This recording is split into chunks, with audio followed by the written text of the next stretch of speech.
Okay so hello everyone.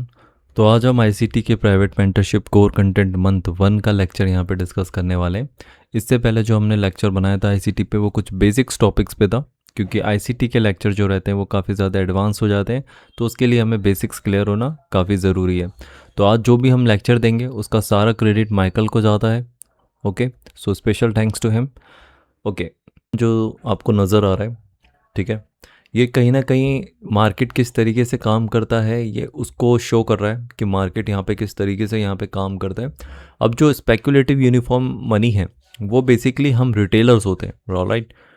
Retailers होते हैं जो ज़्यादातर तरीके से यहाँ पे लॉस करते हैं। जो आपने सुना भी होगा कि 90% रिटेलर्स यहाँ पे लॉस में हैं, तो वो कहीं ना कहीं उनका जो ग्रुप होता है वो इस फ्रेम में आता है, ऑलराइट, स्पेकुलेटिव यूनिफॉर्म मनी में। अब ये लोग क्या करते हैं, ये लोग गैम्बलिंग में आ जाते हैं, राइट। अब गैम्बलिंग क्यों होती है वो एक अलग टॉपिक है, बिकॉज हमारे इमोशंस वगैरह के कारण हम कंट्रोल नहीं कर पाते, उस कारण हम काफ़ी ज़्यादा इमोशनली अटैच्ड होते हैं, जिसके कारण हम गैम्बलिंग में शिफ्ट हो जाते हैं। क्योंकि हम खुद से ये प्रॉमिस तो करते हैं कि हम रिस्क रिवॉर्ड मैनेज करेंगे, मनी मैनेजमेंट मैनेज करेंगे, बट कहीं ना कहीं जब लॉसेज होते हैं तब हमारा पेशेंस टूट जाता है और हम कहीं ना कहीं गैम्बलिंग करने लगते हैं।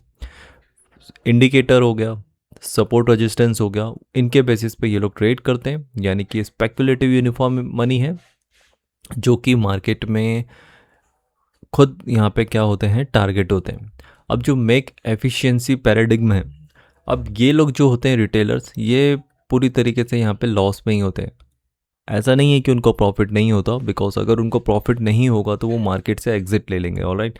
तो इसलिए क्या होता है, इनको प्रॉफिट होता ज़रूर है, लेकिन लॉन्ग टर्म में इनको ओवरऑल यहाँ पे लॉस ही होता है। और ये इसी होप से काम करते हैं कि हमें एक ना एक दिन प्रॉफिट होगा, बट एक्चुअल में उनकी हैबिट्स के कारण उनको यहाँ पे प्रॉफिट नहीं हो पाता। और जो ओवरऑल जो बिग प्लेयर्स मार्केट का स्ट्रक्चर तैयार करते हैं इनके लिए, और जिस तरीके से इनको ट्रैप करते हैं, तो इमोशन काफ़ी ज़्यादा इनके ट्रिगर हो जाते हैं, जिस वजह से ये लोग इमोशनली वीक होते हैं। तो काफ़ी ज़्यादा इनको फिर ट्रेडिंग करने में दिक्कत होती है। तो ये लोग क्या करते हैं, इसी वजह से कुछ रीजंस हैं जिनके कारण ये लॉस में जाते हैं। अब ये जो एरिया हो गया ना, यहाँ पे कौन आता है, यहाँ पे वो लोग आते हैं जो लॉस नहीं कर रहे हैं और ना ही प्रॉफिट बना पा रहे हैं, यानी कि जो ब्रेक इवन पे ट्रेड कर रहे हैं, ऑलराइट। तो इस लेवल से, यानी कि स्पेकुलेटिव यूनिफॉर्म मनी से इस लेवल तक पहुंचने में भी हमें काफ़ी ज़्यादा समय लगता है। मे बी आप अभी इस लेवल पे हो, मे बी आप अभी इस लेवल पे हो, ऑलराइट। तो ये जो हो गया, ये टोटल यहाँ पे लॉस मेकिंग ट्रेडर्स होते हैं, रिटेलर्स। और ये जो एरिया आपको नज़र आ रहा है, यहाँ पे क्या होता है, यहाँ पे आप ब्रेक इवन पे आ जाते हो, यानी कि आपको काफ़ी ज़्यादा समय हो गया है, ऑलराइट, ट्रेड करते करते। फिर आप मार्केट के पैटर्न को समझने लगते हो, मार्केट के ट्रैप्स को समझने लगते हो।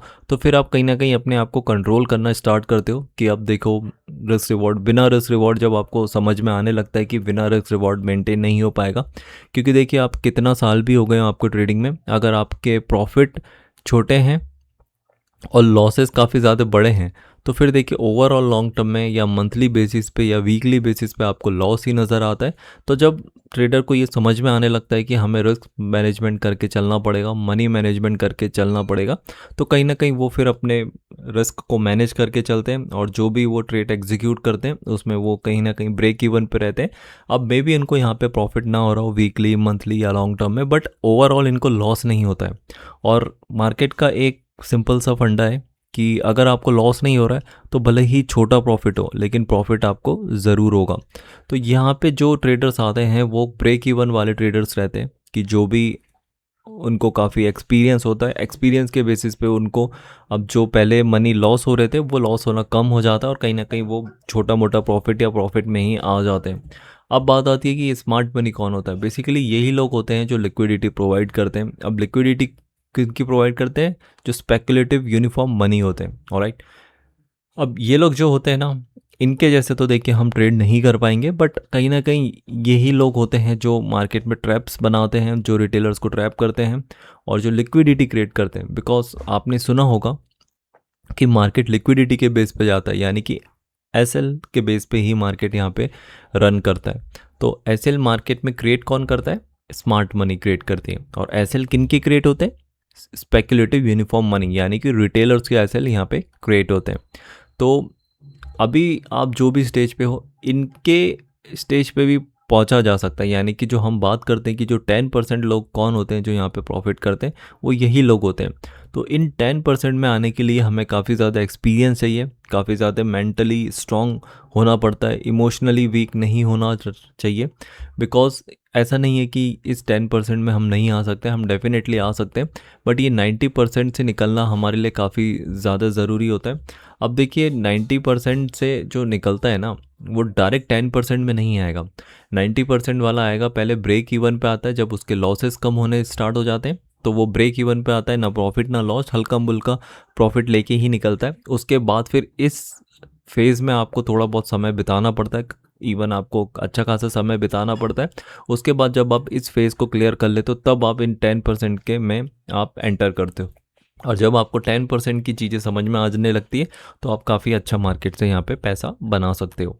ऑलराइट, तो जो ट्रेडिंग है, it's actually not a free market you are trading in, it's highly manipulated.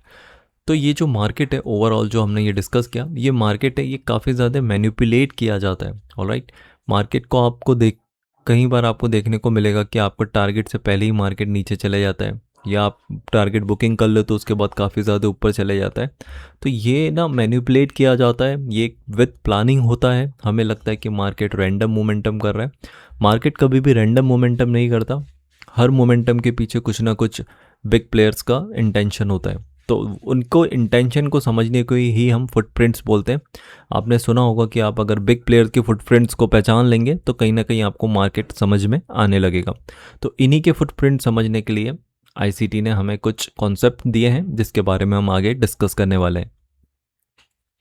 सो जो बिग प्लेयर होते हैं तो उनका ना एक प्राइस को मोमेंटम करने का एक पैटर्न होता है। वो रैंडम मोमेंटम नहीं करवाते मार्केट को, वो एक ना एक किसी पैटर्न में मार्केट को यहाँ पे मोमेंटम कराते हैं, और उसी पैटर्न के अंदर वो लोग ट्रैप बनाते हैं जिसमें रिटेलर्स ट्रैप होते हैं। ऑलराइट, सो वो पैटर्न क्या है? The interbank price delivery algorithm और इब्डा। अब ये बेसिकली क्या है? अब जैसा हम मार्केट को देखते हैं कि जो बिग प्लेयर्स होते हैं वो एक स्पेसिफिक टाइम में एक्टिवेट होते हैं। यानी कि जो रिटेलर्स होते हैं, आप रिटेलर्स को लॉस होने का कारण क्या होता है कि वो मार्केट को दिन जब तक ओपन रहता है वो उसमें ट्रेड करते रहते हैं। ऑलराइट, वो उसको एज अ अपॉर्चुनिटी देखते हैं कि मार्केट में अभी ओपनिंग मिली है, जैसे ही ओपन होता है उसके बाद मार्केट में वो रैंडम ट्रेडिंग करना स्टार्ट कर देते हैं। तो ठीक उसी के अपोजिट जो बिग प्लेयर्स होते हैं वो कुछ स्पेसिफिक टाइम पे यहाँ पे मार्केट में एंट्री करते हैं। राइट, वो दिन भर मार्केट में नहीं बैठे रहते हैं। जैसे मान लीजिए ये वाला स्ट्रक्चर बना हुआ है, तो उनको अगर एंट्री लेना होगा ना तो वो इस लेवल के आसपास कहीं मार्केट में एंट्री लेंगे, या उन्हें सेल करना होगा तो वो इस लेवल के आसपास कहीं एंट्री लेंगे। वहीं रिटेलर्स क्या करता है?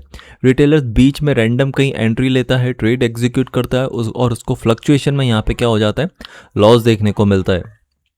तो इसी की वजह से रिटेलर्स को यहाँ पे लॉस होता है, बिकॉज ट्रेडिंग का एक सिंपल सा रूल है, जितना आप कम इन्वॉल्वमेंट दोगे ट्रेडिंग में, यानी कि आप मार्केट में एंट्री कर रहे हो और जितनी जल्दी आपका प्रॉफिट या लॉस हो जाए आपको मार्केट से एग्जिट बना लेना चाहिए। ओके, क्योंकि हमें प्रॉफिट कब होगा? जब बिग प्लेयर्स पैसा लगाएगा, और बिग प्लेयर्स रैंडम पैसा नहीं लगाता कि हर कहीं पैसा लगा के बैठा हुआ है। अगर उसको बाय करना है तो वो बॉटम पे बाय करता है, अगर उसको सेल करना है तो टॉप पे सेल करता है। अदरवाइज बीच में जो वो ट्रैप क्रिएट करता है ताकि लिक्विडिटी क्रिएट हो सके और मार्केट को उसी मोमेंटम में ले जाया जा सके। अगर मार्केट को सेलिंग में भी जाना होगा, अगर यहाँ पे ऑपरेटर बैठा है हुआ है और उसको सेलिंग में ले जाना है, तो वो यहाँ पे कुछ ऐसे ट्रैप करेगा और एक रिवर्सल मोमेंटम करेगा, और इस रिवर्सल में क्या होता है? रिटेलर्स डर जाते हैं और वो निकल जाते हैं।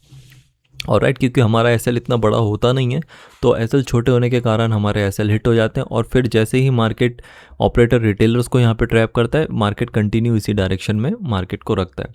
तो जो बिग प्लेयर्स होते हैं, ओके, जो मार्केट मेकर्स होते हैं, उनका एक प्राइस को डिलीवरी करने का एक तरीका होता है। अब वो तरीका क्या होता है वो इस डायग्राम में आपको समझ में आएगा। थोड़ा मैं आपको और क्लियर बता लेता हूँ, ठीक है? थोड़ा सा ज़्यादा आपको अच्छे से यहाँ पे समझ आ जाएगा ये वाले डायग्राम में। ऑलराइट, ये जो प्राइस की डिलीवरी करते हैं, यानी कि जो बिग प्लेयर्स डिलीवरी करते हैं, वो मार्केट को किसी एक पैटर्न, एक जोन में रख के मार्केट को डिलीवरी करते हैं, और उसमें ही आता है first expansion, second retracement, third reversal, fourth consolidation. आपने इसके बारे में सुना भी होगा। तो जो भी हम इस लेक्चर में समझने वाले हैं, तो जो ट्रेड करते हैं, यानी कि हम जो भी ट्रेड लेने वाले हैं, उसका एक ट्रैप सेटअप के बारे में हम यहाँ पे समझने वाले हैं। और उस ट्रेड सेटअप में हम क्या देखने वाले हैं, जैसे बिग प्लेयर्स होते हैं यानी कि मार्केट मेकर्स जिस तरीके से मार्केट की प्राइस की डिलीवरी करते हैं, उसी के बेसिस पे हम अपना ट्रेड का सेटअप यहाँ पे आइडेंटिफाई करने वाले हैं। ऑलराइट। तो ट्रेड सेटअप से पहले सबसे पहले हमें समझना होगा कि एक्सपेंशन क्या होता है, रिट्रेसमेंट क्या होता है, रिवर्सल क्या होता है, कंसोलिडेशन क्या होता है।